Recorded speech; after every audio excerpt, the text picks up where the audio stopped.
High বন্ধুরা, এই যে দেখো আমার ডিম পাতুরি করেছিলাম, সেই এই যে পাতা দিয়েছিলাম তো তাও একটু হালকা লেগে গেছে। তারপরে এই দেখো আমি উল্টিয়ে দিয়ে তারপরে আবার এই পাতা দিয়ে উল্টিয়েছিলাম। এই দেখো আমার ডিম কিছুই হয়নি, পুরো একদম ফাইন রয়েছে ডিম। এই দেখতে পেয়েছো? দারুণ দারুণ। দেখো কত সুন্দর কালার এসছে। আর এখন আমি রান্না করেছি এই রাত্রিরে খাবার আর একটা করেছি, এই যে দেখো মানে ঝিঙে আর চাল কুমড়ো দিয়ে, চিংড়ি মাছ দিয়ে, জিরা ফোড়ন দিয়ে, শুকনো লঙ্কা ভেজে দিয়ে একটা গায়ে মাখা তরকারি করেছি।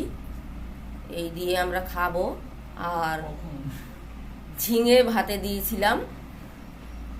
এই আর কি আমাদের রাতের খাওয়া। এই আমাদের ভাত দেখো, এই যে দেখো আমাদের রাতের খাবার ঝিঙে ভাতে। এই যে আমার ছেলেরা খেতে বসেছে। এই যে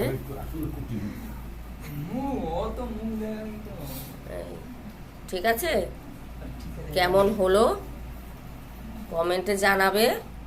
আমার ডিম পাতুরি করে একদিন খেয়ে দেখবে কি সুস্বাদু হয় খেতে।